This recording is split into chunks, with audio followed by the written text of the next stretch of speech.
6 Degrees of the Gladiator, Jameis Winston, and the fact that Rob Bolton has all three Godfathers queued up but has not watched them. Those were among the diverse and entertaining topics we just covered in the green room as we check in with PGATour.com's golf bet insider, Rob Bolton. Looking festive, full of good cheer, and in the holiday spirit, big fella. What's happening?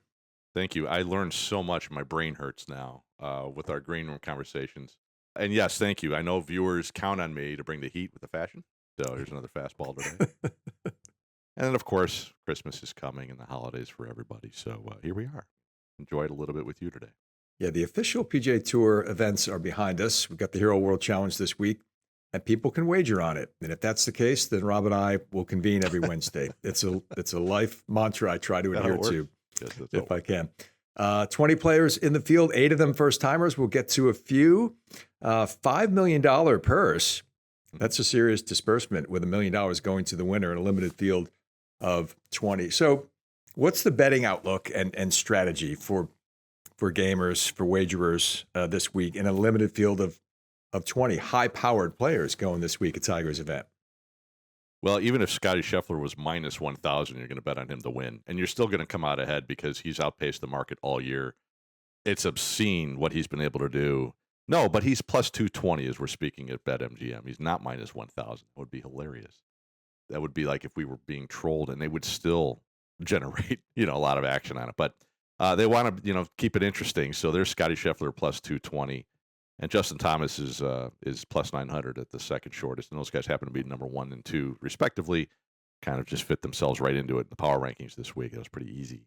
But yeah, I mean, the story of Scheffler, the fact that he's the only person he's lost to is Victor Hovland. That was twice, and Hovland's not playing this week. Hovland's nursing an injury. He's been out for a while. And Scheffler won last year, so he's gone 2-2-1. This would be like the great idea or great opportunity to introduce the idea of the starting strokes that they use for the Tour Championship, but everybody starts ahead of Scotty, and then we'll see what happens. Just to see what happens, because how dynamic he is. And I mean, you run out of words, right? You run out of superlatives other than can't wait to watch him go at it again this week and see what happens en route to his title defense. And by the way, he's plus 220, so got to jump all over that, multiply the units, and again, even if you do and he doesn't win, you're still ahead for the year. It's incredible. Yeah, it's shortest odds ever in the history of the event. Tiger was plus 225 back in 2013. So Scheffler, the clear betting favorite, clear number 1. Comparisons continue between those two, right? Crazy. No Sorry doubt. to interrupt you, but I mean, there's just yet another one in the stream of comparisons between Tiger and Scotty. 8 debutants in the Bahamas this week, nearly half the field, including Akshay Bhatia, who's number 4 in the power rankings. Haven't seen my man Shea in a while. It took the entire FedEx Cup fall off, so should be refreshed, ready to roll, and some decent value if he were to build on his best ever season, plus 2,500 this week. Top debutant in the power rankings, as you said, number 4. Doesn't feel like he's a first-timer because he's a previous winner in the Bahamas on the Korn Ferry Tour a few years ago. And, I mean, before the last, let's say, this year, that was his profile, was that when the wind blows, Akshay will rock, and he did that so many times. Tropical conditions, in the wind, longer courses, and check for this week. But yet he's obviously developed into a complete player in 2024. He's gone out there and won again, and he's still so young and precocious and humble and all the things you want in a guy of that age to continue to rise. Really excited about the possibilities. Yeah, again, I mean, he's done it before in these climbs. He doesn't feel like a first-timer, so he has that edge among that octet of debutantes. That's a band name for you, everybody. Happy holidays. In Nassau this week. It's funny because he wasn't in my original top of the list for the debutantes, and it wasn't Ludwig Oberg. It was Aaron Rai, who is also, he's number 8 in the power rankings. Ludwig's at 6, so those guys 1, 2, 3 respectively, with Bhatia number 1 there among the debutantes. It just, these guys have done so many different things, and it's one of the cool things about this particular tournament is that it's unofficial, except for there are official World Golf Ranking points. Obviously, the money is real. There's no FedEx Cup points. It's not an official PGA Tour victory, but it's a nice field where these guys get to go at it again at a time of year when, you know what, a lot of people are scraping off the ice on their windshields when they're getting up early in the morning, and they get to turn on their TV and let this thing wash over them and feel good about themselves. So these three specifically, if I had a prop bet, that would be the one I'd want to see. Is like, what are the odds for those three specifically among the debutants? I don't think Rye would be he'd be the longest, of course, but he has probably my most interest among those three because of his statistics in terms of how this tournament sets up for a guy like that who hasn't played it before. But he's also on the rise and really sleepy, even though for avid fans he's not. But nevertheless, there's some compelling storylines among all three of those guys for sure. Yeah, I like that one. For the Wyndham Championship winner, who's won a couple times on the DP World Tour before he finally broke through on the PGA Tour last year at plus 2,500. Oberg, short odds this week at plus 1,100. We talked about him a couple weeks ago. He was defending at the RSM. I was cautioning people to maybe fade him because it was his first start since the meniscus repair surgery to his knee in September. And he looked very rusty on Thursday. I thought he was a dead duck and was not going to make it to the weekend. He rallied with a low one on Friday, right? Got to the weekend. Finished 17th, shook some rust off. So I think he's going to be a factor this week. But again, very short value at plus 1,100. Yeah, he presents like a supercar, doesn't he? There's so much going on underneath the hood. You can't see it, but you know it's there. And then every once in a while, he hits the gas and he pulls something like that off. Swedish model, of course. Yeah, ice water in the veins, however you wanted to say, whatever generation you're from. I mean, it all applies. He's just so damn impressive and just goes about his business. It's really unfair. I mean, we are treated to this guy, and yeah, like it was an up and down week, but he still rallied for the top 20. Nothing to sneeze at coming back from that. I don't know what his expectation was. He also was experiencing, defending a title on the PGA Tour for the first time. Oh, by the way, right? Part of the narrative with him this year is every time he went and teed up in a major was for the first time. That's done. Got to the Tour Championship, that's done. Defended his first title, that's done. Oh, by the way, he hasn't played yet in the Hero World Challenge. That's going to be done this week too. So it's always exciting when guys are so good like this and they come around so infrequently. Hovland, Colin Morikawa were recent examples of that. You can think about the short list that cycles through. Who's most compelling the first time they go play somewhere, and Oberg is at the top of the list this week. Although with me personally, he's kind of like a 1A with Batia on this course for different reasons. Russell Henley is ninth in the power rankings. It's his 12th season on the PGA Tour, and he's been a multiple winner. I think he's won 4 times, but he's starting to achieve things for the first time, Rob, pretty deep into his career, more than a decade into it now, including the President's Cup. And I was there. He was up for the moment. He was 3-1, one of the better performers on Jim Furyk's team that week. He's making his first start at Tiger's event this week. You have to assume he's going to be up for it. And seems like the markets are paying attention to Henley checking in at around 16-1 right now.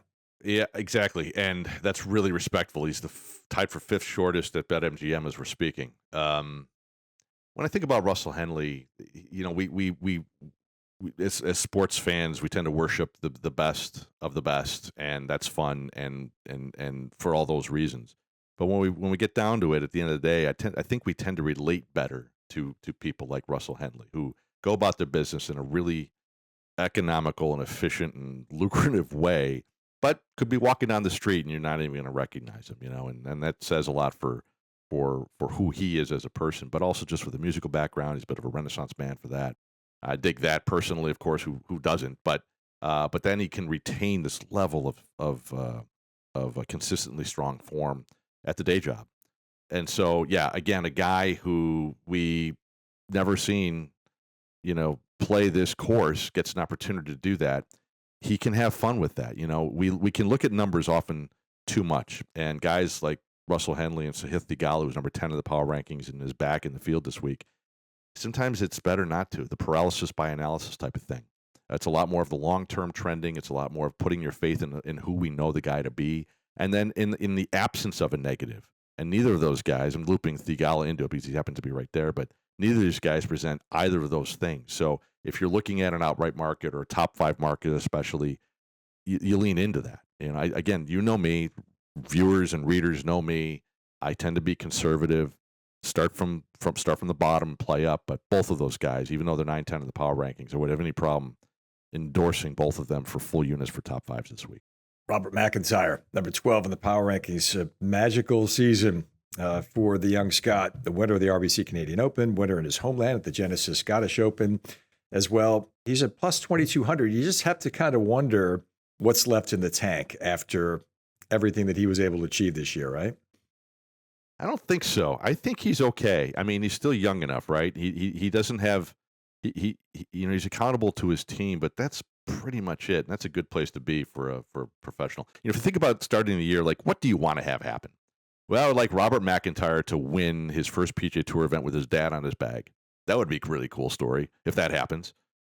Let's hope that happens. And then we'd also like Robert McIntyre to win the Genesis Scottish Open because, he's Scotland. He's Scottish. And boy, what an incredible thing that would be to have happen if that could happen too. And doggone it, both things happen. I mean, I don't know how his feet would even be touching the ground, much less dragging. I mean, this is so much of a bonus. This is the type of thing now. I mean, a win. Now we're getting right into the X's and O's of the tournament and, the rest of the field and his inexperience on the course and all that. That obviously has merit and value, and we need to respect that. Top 10 might not even be the right play for him this week, but he'll get out there, freewheel it. And the thing is, to disagree with you, is that the form has been there, man, this fall. He's had a really nice fall, a couple top 10s, a couple of top 20s, all top 25s. Granted, it's a DP World Tour, but that ain't too shabby either. And he's one of the guys, you think about the types of situations in any pursuit where you're warm. And then you jump into it, and you continue into that pursuit, but with somebody who's cold. McIntyre has a bit of an edge on that this week. A lot of these guys haven't played since the President's Cup. Granted, they're talented. They've been on the course before, etc. I get that. But McIntyre has actually been in competition quite a bit this fall, maybe more than anybody in the field. So that would be the edge there if you did want to lean into a top 10 or even a top 5 for the guy, because, again, he has absolutely everything to gain, and he's experienced so much this year. You got to feel really, really happy for the guy who's really easy to like. He is, for sure. He's a good dude. By the way, great work. Full power rankings, all 20 guys in the field here this week. 2 contenders for Rookie of the Year, 19th and 20th. I want to focus in on Nick Dunlap, who I think is going to win Rookie of the Year. I'm going to call it right now with only 10% of precincts reporting right now, even though one of his 2 victories was as an amateur. How could you not count that, right? Plus 4,000. That's second best kickback that's being offered in this field of 20 if you want to take a look at Nick Dunlap. First of all, it'd be funny if I only stopped at 15 for the power rankings. Where the other 5, Rob? You couldn't fit another 5? Oh, come on already. Yeah, you can imagine. And they're not sleepers, so there you go. As far as the Dunlap Pavone rookie debate, it's been a hot topic on my X feed because I maintain a rookie ranking on X throughout the season, and then Bal comes out, and Max Gracerman is one of them, and then Jake Knapp is the other of the 4. And Gracerman hasn't won, but had arguably maybe the most well-rounded season. Knapp won early and then kind of faded. And yeah, there's a lot of sentiment for Dunlap. There was a lot of sentiment for Oberg last year, and Cole won it. Eric Cole won it, and it followed with history because the Rookie of the Year has always been the longest lasting in the playoffs. And Pavone made the Tour Championship. Dunlap didn't. The wrinkle there, of course, first time ever. Yes, he won as an amateur, so those points didn't count. He only got into the top 50. Again, nothing to sneeze at, but he didn't get into the top 30.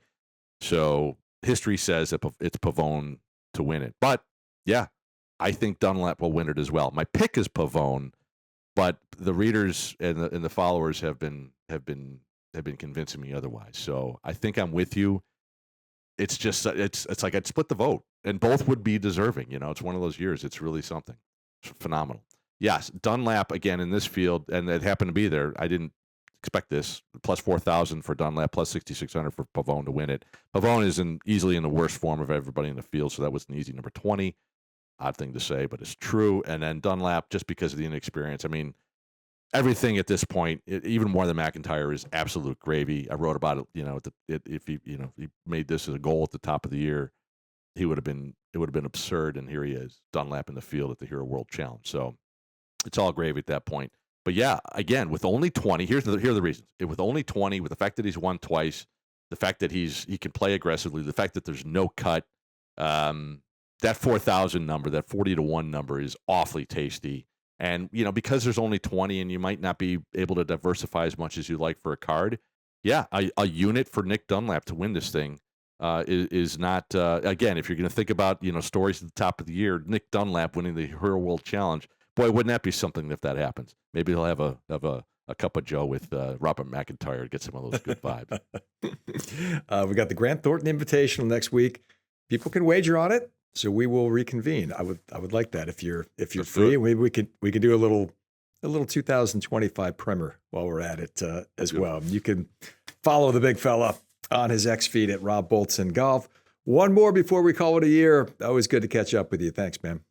You can follow me on X, or as many people do, you can unfollow me on X. Either way, it's your call. It's a beautiful thing about the platform, buddy. I'll talk to you next week.